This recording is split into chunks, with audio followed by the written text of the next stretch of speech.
You've been told to manifest what you want. Visualize it, write it down, repeat it in the mirror. But when the lights go off and you're alone with your thoughts, it still feels like life is slipping through your fingers. You want peace, but your mind is loud. You want success, but your habits are weak. You want love, but you keep attracting chaos. If you're here, you're not a casual viewer. You're a mind that's tired of overthinking, tired of feeling behind, tired of watching other people seem to attract everything, while you fight just to stay afloat. You've tried forcing outcomes, chasing people, obsessing over timing, checking your phone, your messages, your likes, hoping something, someone, will finally make you feel like you're enough. But here's the brutal truth. Most people don't have a manifestation problem. They have a mind problem. You're trying to pull in everything you want with a scattered, anxious, self-attacking mind. It's like trying to sail into calm waters while drilling holes into your own boat. Stoicism cuts through that illusion. The Stoics didn't talk about manifestation the way social media does. They weren't lighting candles to attract a text back. They understood something much deeper, much more powerful. When your mind becomes ordered, your life begins to align. When your character becomes solid, your path begins to open.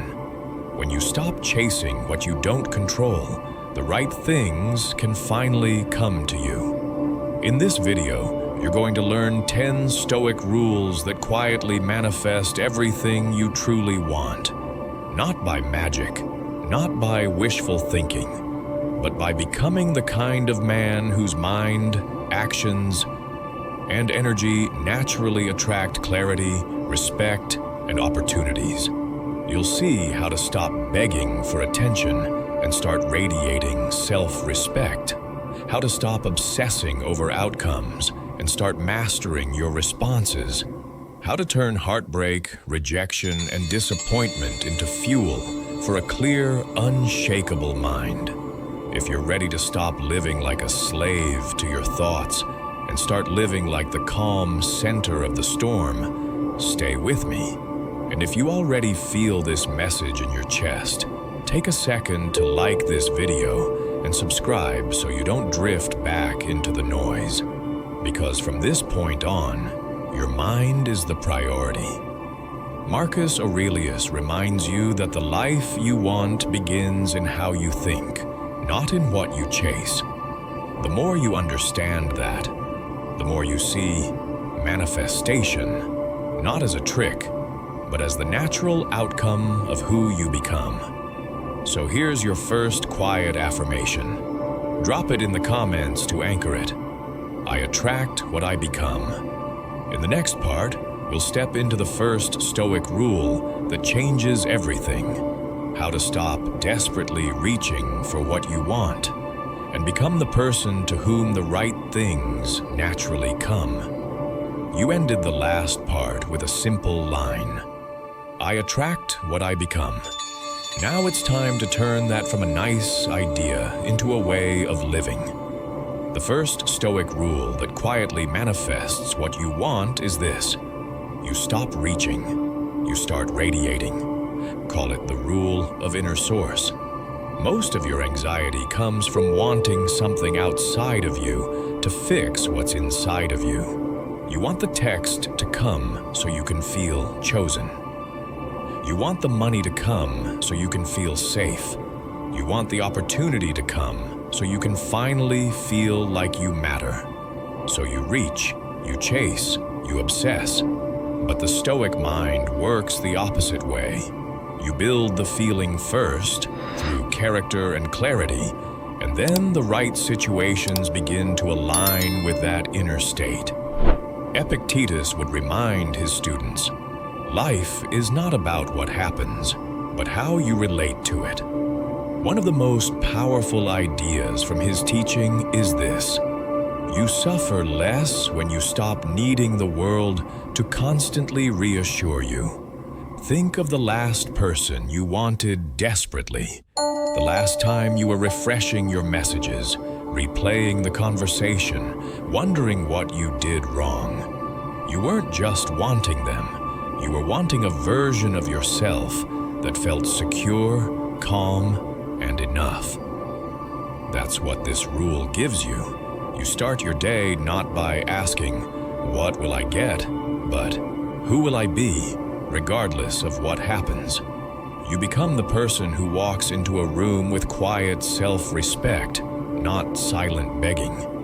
You become someone whose value is not up for negotiation based on who stays or leaves.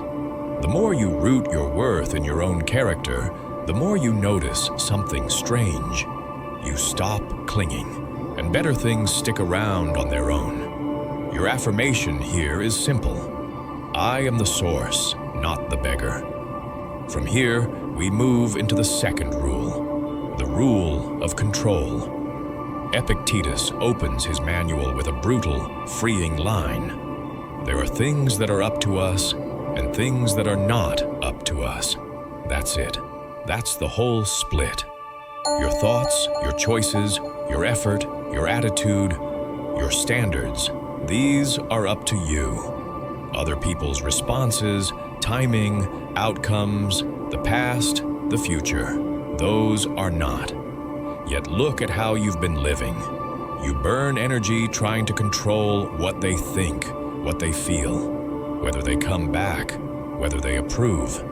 Meanwhile, you neglect the only kingdom you actually rule, your own mind. Imagine you're waiting for a job reply. Old you refreshes the inbox, spirals into panic, builds a whole story about being a failure. Stoic you does something different. You send the application with full effort. Then you return to training your skills, improving your body, deepening your craft. You don't abandon your life to worship one outcome. This is how manifestation really works. You become so relentlessly focused on what is up to you that you naturally rise into better opportunities. You are too busy building to be destroyed by waiting. Marcus Aurelius writes, "You have power over your mind, not outside events. Realize this, and you will find strength." In modern terms, every time you bring your attention back from what you cannot control, you reclaim power that was leaking away. When you feel yourself spiraling about something outside your control, you pause and ask, "What part of this is mine to own?" Then you do that and release the rest. Identity statement. I focus my power only where it's real. Now the third rule, the rule of stillness. Most people's minds are so noisy that no good thing can land and stay. Even when something beautiful shows up, a healthy relationship, a solid opportunity, a moment of peace, they sabotage it because their inner world is chaos.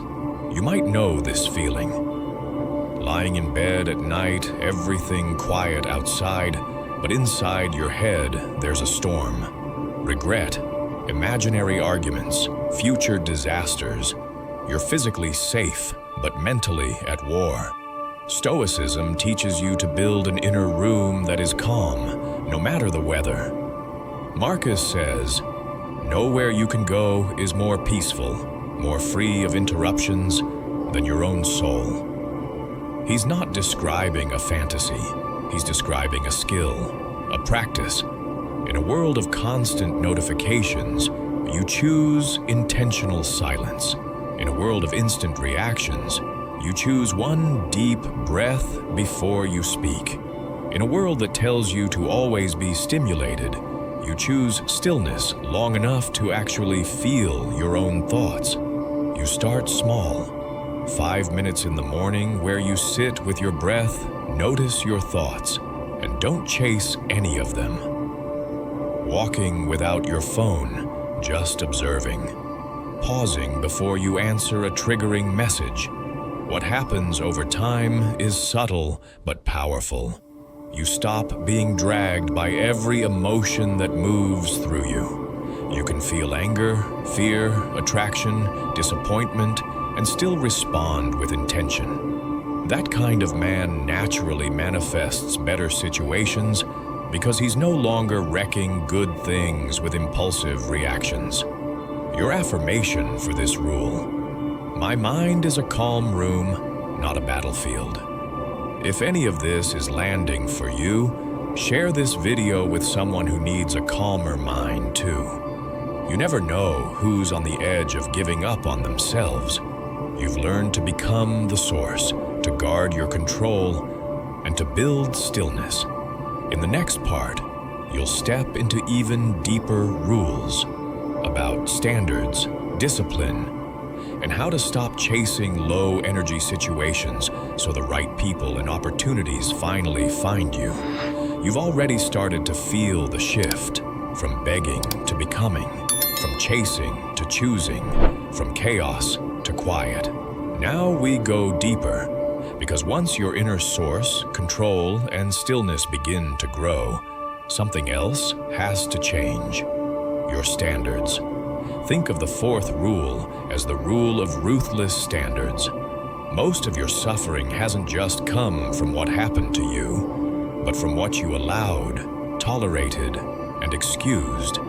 You let people talk to you like you were disposable. You kept answering messages at 2 a.m. from someone who only remembered you when they were bored or lonely.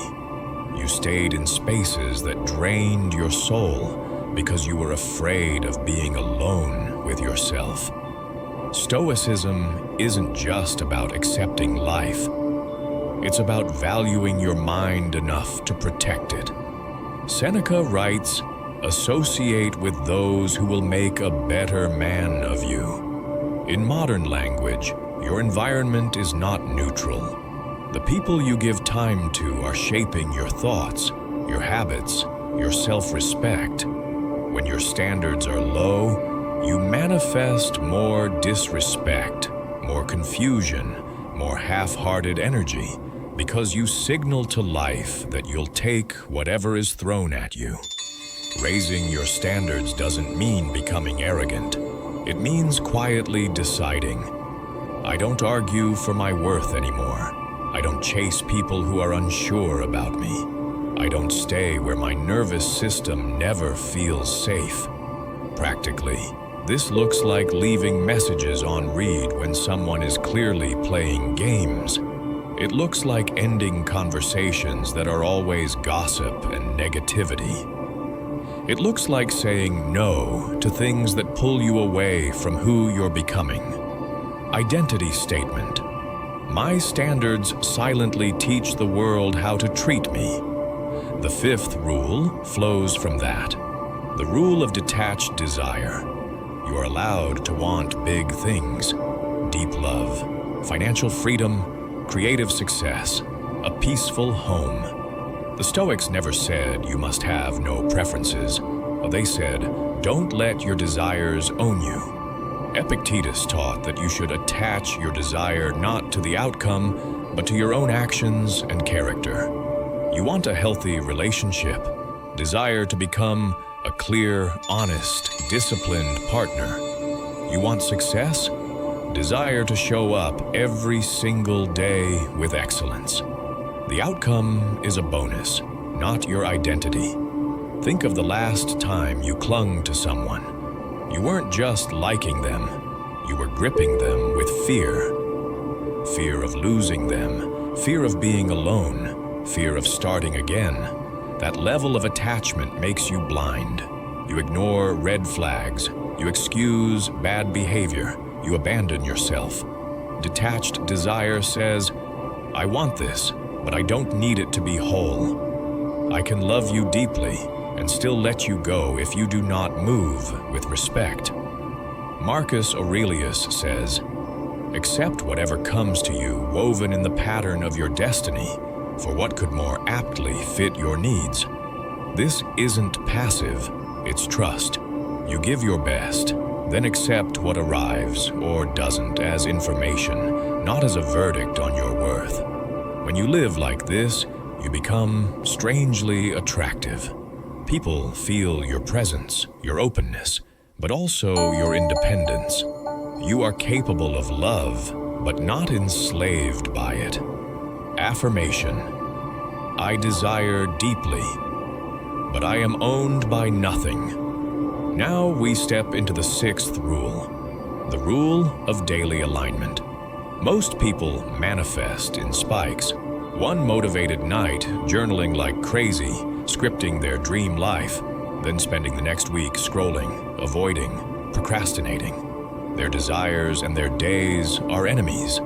The Stoic way is boring to the impatient ego, but magical over time. Align your daily actions with your deepest values, every single day. Seneca puts it simply: how long are you going to wait before you demand the best for yourself? Demanding the best isn't about shouting affirmations. It's about designing your day so it reflects the life you say you want. You want a calm mind? That shows up in your screen time, your bedtime, the content you consume. You want self-respect? That shows up in the promises you keep to yourself, even when no one is watching. You want purpose? That shows up in the small, consistent work you do on your craft, even when no one is applauding. Here's the harsh contrast. Ignore this rule, and 5 years from now, you'll be living the same day on repeat, calling it a life, wondering why nothing changes. Live this rule, and 5 years from now, people will say you were lucky, having no idea how many quiet, disciplined days you stacked when nobody cared. Identity statement: my days are proof of what I truly want. If this is waking something up in you, let it. And if you haven't yet, hit subscribe, so you stay connected to a space that feeds your higher mind, not just your impulses. You've learned about standards, detached desire, and aligned days. In the next part, we're going to intensify this even more, turning your pain into fuel, your past into wisdom, and your identity into something you can finally respect. By now, you're not just collecting ideas. You're starting to feel it. The way you walk, the way you breathe before you react, the way you no longer cling to what hurts you. This is where everything you've learned begins to merge into something bigger than tips or rules. It becomes who you are. You've raised your standards. You've detached your worth from outcomes. You've begun aligning your days with your values. Now, we step into a deeper territory, your pain. Call this the rule of transmuted pain. You've been rejected, disrespected, ghosted without explanation. You've watched people you gave everything to turn around and act like you were nothing. The usual response is either bitterness or self-blame. You either harden into coldness or collapse into shame. But the Stoic mind sees pain as raw material. Marcus Aurelius writes, "The impediment to action advances action. What stands in the way becomes the way." He's not romanticizing your suffering. He's giving you a code. Whatever blocked you is now part of the path forward. That heartbreak that made you question your worth, that becomes the reason you build unshakable self-respect that no partner can ever again hold hostage.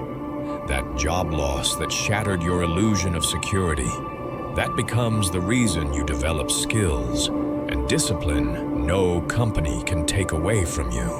That moment of public embarrassment that still burns when you think about it, that becomes the reason you no longer build your life around approval. You stop asking, "Why did this happen to me?" and start asking, "What is this trying to make me?" When you live this way, your past no longer owns you. It trains you. You stop being a victim of your story and become the author. Identity statement.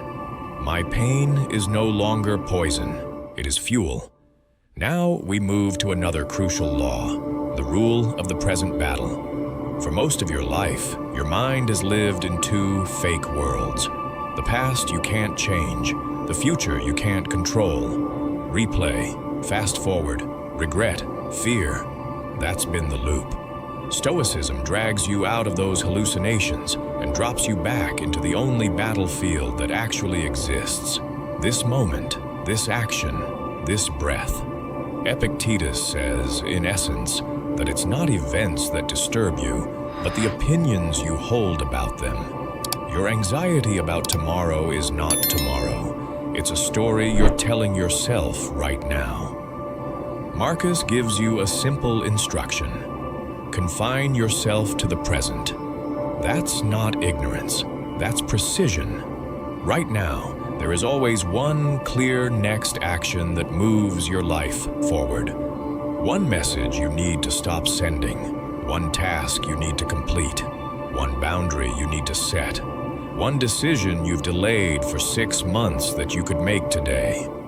When you live in the present battle, you stop trying to fight 20 invisible wars in your head. You fight the one right in front of you. You give it your full attention. And then the next, and the next. This is how manifestations become real. Not through obsession, but through 1,000 small present tense actions done with clarity and calm. Affirmation. I win my life one present moment at a time. Put these rules together and watch the identity shift. You're no longer the person replaying old conversations like a movie you can edit. You're the one extracting lessons and then closing the door. You're no longer the one paralyzed by imagined futures. You're the one taking the next right step, even if your hands are shaking. Picture a stormy battlefield. Wind roaring, arrows flying, chaos everywhere. Most people are running, screaming, reacting. The Stoic mind? He plants his feet, he slows his breathing, he focuses on the one opponent in front of him. One block, one strike, one step forward. That's you now. Not because life got easier, but because your inner stance changed. And in quieter moments, when you stand in front of the mirror, you start to see a new reflection. Not a perfect man, not an unscarred man, but a man who is finally walking his own path with intention. Look at yourself and be able to say, I am no longer controlled by what I cannot change. I am guided by what I can. If this shift is resonating with you, let this channel be part of your path. Like the video, share it with someone who is ready to stop drowning in their own mind, and subscribe so you stay close to these reminders. In the final part, we're going to bring all of this together. You'll get a clear synthesis of these rules and concrete marching orders for how to live them every day, so that everything you truly want can start moving toward the person you are becoming. Take a breath. Look at how far you've already come in this one watch. You began this video hungry, tired of chasing, tired of feeling like life was always a little out of reach.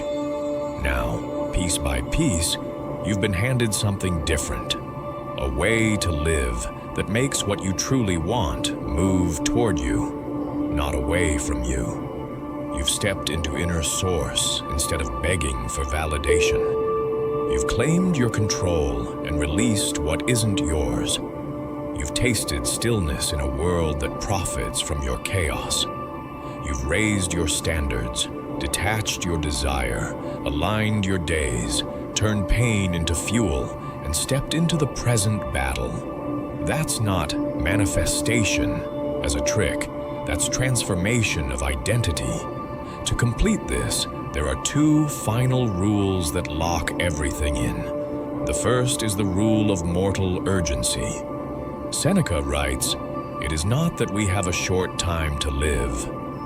but that we waste much of it. Modern life makes it so easy to waste yourself. Endless scrolling, empty conversations, waiting for the right time to start valuing your mind, your body, your purpose.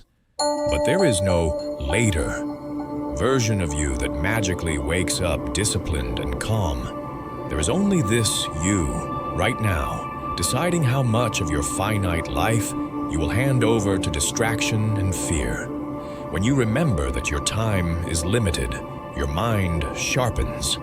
Petty arguments matter less. Needing constant approval feels childish. You stop living like you'll get a second run at your 20s, your 30s, your 40s. You realize this is the shot. Mortal urgency doesn't make you panicked. It makes you precise. You start asking with every choice, is this strengthening my mind or weakening it? Is this leading me toward who I'm becoming or away from him? Identity statement. My time is limited, so my focus is sacred. The final rule is the rule of quiet trust. You are not in control of everything, and you never will be. You won't control who walks into your life at which exact moment. You won't control every outcome of your efforts, and that's okay. The Stoic mind doesn't confuse trust with passivity. You work, you show up, you sharpen your mind, you align your actions. Then you trust that what belongs with you will recognize you when it arrives. Marcus Aurelius reminds you again and again to align with nature, to act with justice, courage, and self-control. Then accept what follows as part of the pattern. You are not owed every desire, but you are always in charge of your character. Quiet trust says, if I live by these principles, I will be exactly where I need to be, with who I need to be with, doing what I am meant to do. That trust relaxes your grip. It softens the desperation in your chest. It allows you to enjoy the path instead of constantly interrogating it. So here are your marching orders. From this day forward, you stop trying to manifest from a place of panic and lack. You build an inner world so solid that your outer world has no choice but to start reflecting it. You guard your mind like a temple. You move only where your standards are respected. You let go of what you can't control and go all in on what you can. You show up daily, aligned with your highest values, even when nobody is watching. You let pain harden your resolve, not your heart. You keep your eyes on the present battle. You remember that your time is finite, and you trust that as you become this person, everything meant for you will recognize you. If this video spoke to you, don't let it just be background noise. Like it, share it with someone who needs a stronger mind, and subscribe so you stay connected to this community of men and women dedicated to clear, unshakable Stoic minds. Drop this final affirmation in the comments and make it your vow. Everything I need is already within me, and everything meant for me will find me. Carry that with you, not as a wish, as a decision. Now go live in a way that makes your future self proud you didn't waste this moment.